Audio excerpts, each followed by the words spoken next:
Hi, everyone, and welcome to the Just Weebs podcast. I'm one of your co-hosts, Shocking, and we're here to talk about possibly our biggest topic yet. We are talking about Attack on Titan, the manga ending, Attack on Titan Requiem, and a bit of Attack on Titan Season 4, Part 2. I think we're going to call it that. I have to introduce our special guest, the King of Kino, Greg. How are you doing? Oh, that's so nice. Thank you. I'm doing well. I think it's interesting to think that the final chapter came out in April, and we're now in November. It's been like a good half a year, and I think people are still feeling just as up in arms as they were back then. I was kind of hoping things would calm down a bit. It was the highlight of my month. Every month, I'd be like, all right, it's December. In a few days, the chapter's going to be out. And it didn't disappoint for the most part. I remember when, can I say spoilers? Yeah. When Aaron's head came off, that was like the longest month ever. Because I was so worried about my boy. I was like, oh my God, is he going to be okay? But anyway. Yeah, I've been bullying people into reading it. I tried to bully Onimaru because we were recording back in April. Like, I think we had a conversation on it. I was like, I couldn't even say anything because I'm like, you know, the chapter came out. That's all I can say. I can't say anything that would spoil it. Well, it was so consistently well written that's part of the shock of why it all fell off the rails. Like, how did this happen? Well, I mean, I have my theories, but we'll get into that. Okay. As far as I'm concerned, I don't know how Attack on Titan is going to end yet, because the real ending is still coming out. Oh, so you think like your team, Attack on Titan No Requiem is the real ending, or I wasn't sure if you were on the side that like the anime will change the ending in a way and like. Well, I've seen some of the arguments in the Reddits and things. I really hope that they're right. It's like the same people who say that Trump is going to be back in office in a month. You know, it's like QAnon equivalents. It's just not likely going to happen. That's kind of a good way of looking at it, because I don't think I've seen a series that has as many kind of multiple conspiracy theories and perspectives going on at once as Attack on Titan. It's very interesting to see how the community has shifted in different ways. Well, it's people can't accept what's happened, and so they're like, maybe the anime will have a different ending. It's like they're coping. It's like when I saw Indiana Jones and the Crystal Skull. Oh my God! For a while, I was like, yeah, that was good. I liked that. And it took me like a year or two to be like, oh, what have they done? And then I just had to heal. Because it was truly terrible. And so that's more, I think, for people who are like still defending the ending. Like that's the equivalent. Because nobody can truly really like it. I mean, I just don't believe it. I have seen some people who really like it. Do you think that I think they're coping. You think they're coping? Okay. I think, it's interesting because I was thinking about what you said, because I rewatched your video, like your first reaction to 139, which was interesting because you didn't really have like a strong reaction then. Like I could tell you were disappointed, but it was half because I think like your predictions were off, and then half you're like, I need to let this settle in. And obviously I think you're way more disappointed than you let on. But it was interesting to see, like, you could have gone either way on the disappointment scale. But you mentioned something afterwards that you're like, I don't think anyone genuinely likes this ending. And I had the feeling that, like, when 139 was going to come around, I was like, it's either going to be, like, the best ending that everyone loves, or everyone's going to hate it. Like, there's no room for a middle ground. In that video, it's like you could actually see depression on me. I was legitimately the next day depressed, like I slept all day. Like I was so sad. And I feel like the people who say they like it were like, oh, Eren Mikasa shippers. Even if you were, like it didn't end up. Like she held his head and then buried his head and got with Jean. The Eldians all got destroyed, so anyone who was like, yeah, the Alliance is doing the right thing, also got DTFO. So, you know. Yeah, it was an interesting space to be in. I've seen some people who like the ending who aren't just Eren Mikasa shippers. I've seen some people who genuinely think it's like, yeah, it could have been executed a bit better, but they like the ideas behind it. And then some people say that they like, they just like how it ended. I have seen that. I don't believe it. Onimaru, I have no idea how you felt about the ending because you just caught up probably today. So Yeah, I finished it last night. I mean, I gotta say, it took some processing. I had to process afterward. You sent me just randomly, you know the one where, what was the one? It's the Armin panel where he says, Aaron, thank you for becoming a mass murderer for our sake. He just sent that to me like out of context and was like, bruh. Because I'm like reading it and I was just like, this is so surreal. I don't know. At first I thought it was really weird, like transitioning from 138 and then 139 being the way it was. Afterward, I thought about it, and I mean, I have to say, like, I feel like, and this is similar to kind of what you heard, I feel like the themes there were consistent with what was there in the show. The themes on paper, you know, I could see what they were going for, but I just don't think it was executed the right way. I feel like it could have worked if it was set up for a longer time, or you kind of saw more ripples of that like earlier on. It just felt too condensed to work in the way that it was. I have a few other ideas of how it could have worked, but that's my general thought on the chapter. I made a prediction. I mean, I made a lot of wrong predictions, but I made a prediction way back when I made that Chattern video, and based on what I was seeing, I predicted that the rumbling wouldn't succeed. Yeah. But sort of as the story goes on, really, I wanted the rumbling to succeed because I knew it was the right thing to do. Strategically, maybe not morally, but strategically. Yeah. And also, it would have made for a great story, which is really all I wanted, was for the story to end in a great way. Aaron didn't necessarily have to win for that to happen. But what did happen was just so much of it doesn't make sense. And one thing that gets me so upset is Aaron's father turning against Aaron and all the Eldians. Like, what? He gave his life for the Eldians, and all of a sudden he just has like a moral dilemma and he's going to help Armin. Like, that's ridiculous. Was he helping like Zeke in that? Because I think like Zeke was kind of begging him. I think people started having issues with like 137 when Zeke they felt like it was kind of like the way I've heard it described, because I don't necessarily agree, but they said like they kind of felt like it was like a power friendship moment where they like summon their friends and then they all help out and like they take down, you know, the Aaron Titans and like their friend Titans.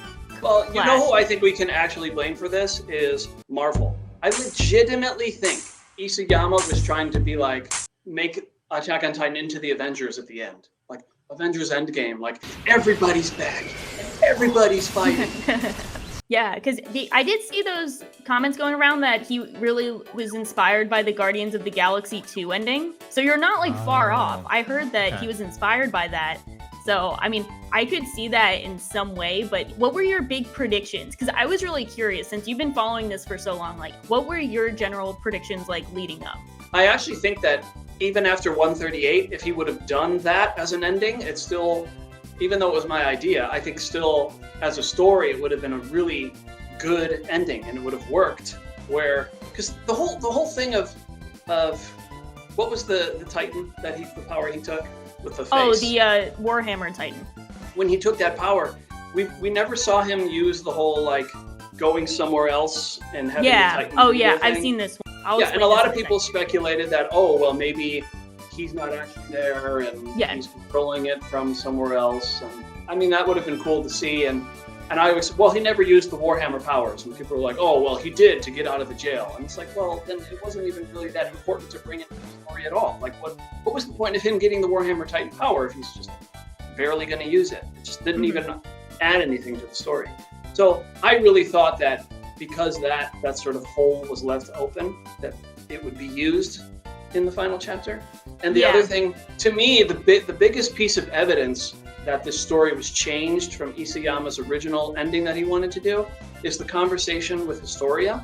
Like, there's no purpose for it to exist, and it sort of leaves off on a cliffhanger, and the implication is there that the conversation is going to come back when she's like, what would you think if I had a baby? And then the conversation ends. And I could see it from the other perspectives being like, oh, well, it's all just set up because she did have a baby and that was their plan and blah, blah, blah. But the implication seems to be there that the conversation is going to come back, and it never does. And Historia serves no purpose whatsoever. I mean, okay, yes, I know she serves a purpose for Aaron and Zeke having their plan, or Aaron's plan, but it's just, Like, I was not an EH shipper, but I was in the sense that I felt it would be a much better story if that's how it turned out. Yeah, I know what you mean, because you kind of thought the idea of like Aaron and Historia having a baby was like that aspect, even if you're not like, oh, I'm here for the shipping, you thought the narrative aspect was a bit more interesting. Yeah, and I loved the idea that Aaron would sacrifice the whole world for his offspring. Not even for Historia, because I think that if it would have turned out that way, and maybe an ANR, I mean, we'll see how they do it, but obviously that's where it's going. But I think he didn't necessarily love her. He used her, and maybe he did have a part of him that wanted to do this for his offspring. Because I actually did a lot of looking into this. I don't know if you remember this whole thing where they're like, this is going to be the last panel. And someone holding a baby. And then all of a sudden it wasn't the last panel. He was like, oh, well, he never said that. And I sort of was like, I tried to get to the bottom of it. And he did say that. And so I feel like what happened is he said that, and he knew that people were going to call him out on that. So he had to put that image in the final chapter so that he can be like, oh, well, I didn't say it was the final page. I said it was going to be in the final chapter. As it is right now, that image has no reason to exist at all in that chapter other than fulfill the prophecy. In a weird way, I think the fact that he did include that shows that he was kind of like, there's definitely a lot of pressure going on, and I could see him trying to stick true to like what he promised. And then also, I think, I'm not sure if anything changed. Like, I think something did change a bit because of some of the interviews you hear with like, you know, him talking about how like the story got so big. So he felt like people have speculated that he couldn't have like a very serious negative message or negative way to leave off. So I can see there being some changes, even if it's not confirmed, but I could understand that based on what's been discussed. Well, let me tell you my big conspiracy. And this is probably false, and I'm probably getting into the queue of Attack on Titan to ANR conspiracy theorists. But I think that, like, who is writing ANR? And I will say it's like phenomenally well written. And I was thinking, what if Isayama secretly wrote it?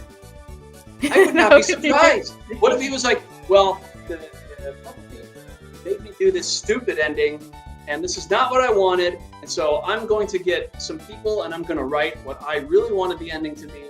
And so that's my conspiracy, is that Isayama is the author. That's so funny. ANR. Oh yeah, go ahead. Sorry. No, just it's funny like to think he'd be doing that, but you know, he's most likely not. I think like his last attempt to try to do something, because I did hear he was lamenting the negative reaction over the last chapter, so he added the last few pages for 139.5, which I did read, and you know, it didn't really make much of a difference to me. But by the way, Greg, did you watch Code Geass? No. Oh, you did? Okay. Because I was gonna mention the last chapter kind of felt like they were pulling like a Code Geass I've seen that ending type of thing.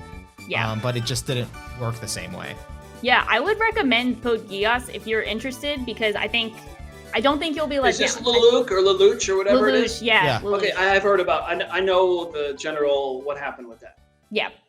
Do you guys, were you pro 100% rumbling? That's a good question. I think at some point I was in a similar boat to you, where I was kind of like, it could be a very interesting ending if they actually just went full genocide, where they're like, you know, they just take out the world and then they're the only ones left, especially when you compare that to the beginning, where they thought they were the only surviving humans, and then it turns out they're the only surviving humans because they wiped out the rest of the world for their survival.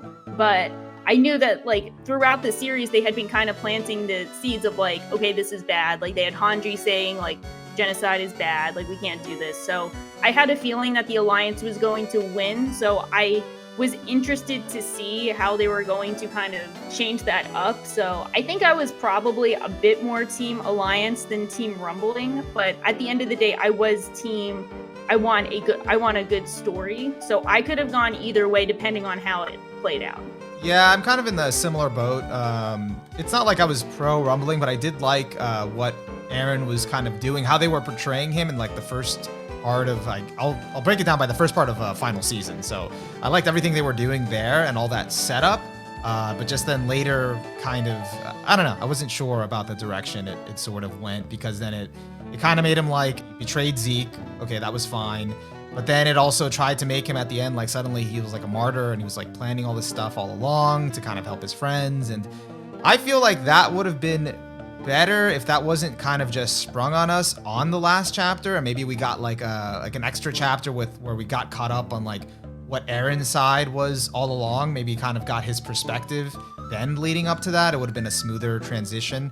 I know that doesn't like directly answer your question, but that's part of the problem is that everything before 139 with his flashbacks led to us believing that Aaron was who he said he was, or how he was portrayed to us. Like when he went to that hall and everybody was screaming, "We have to kill Eldia," and he walked out.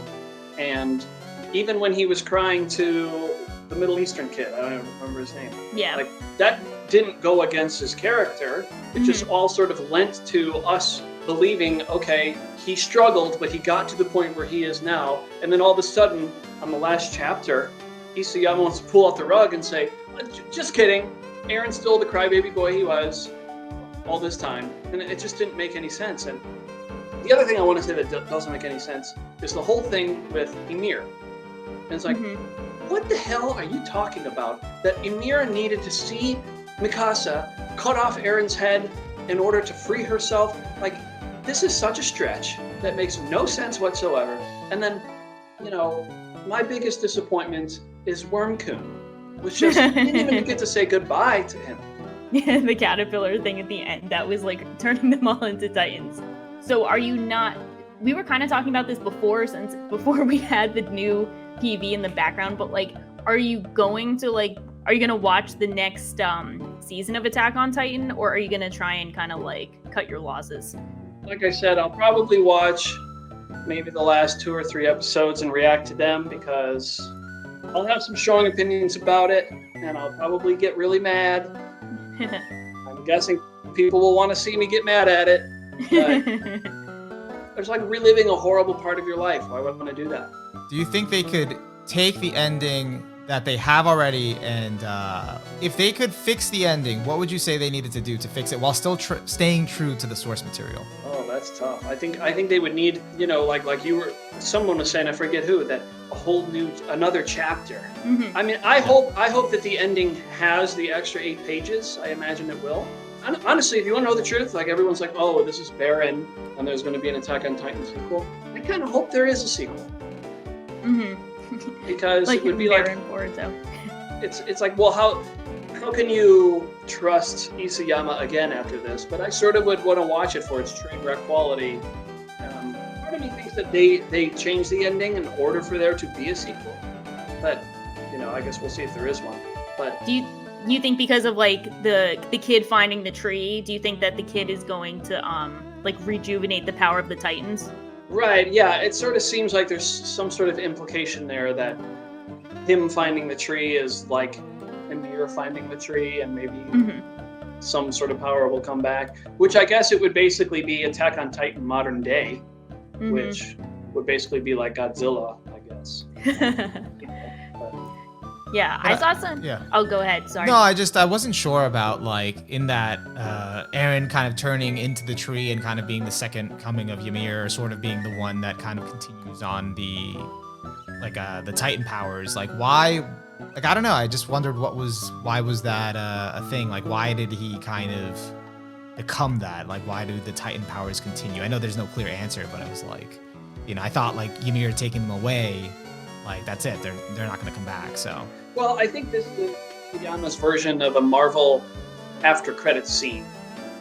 And he may not have the answers himself right now. Before we go, can we get a Tatake for the road? Oh, yeah. Do I have to say it? Tatake? We have to all do it. Okay. Oh, wait, we're all doing it? We have to do it. Tatake. Wait, Tatake. For the Eldian people. For the future of Eldia. 100%. We want 100% genocide. Not 80. 100. Tatake.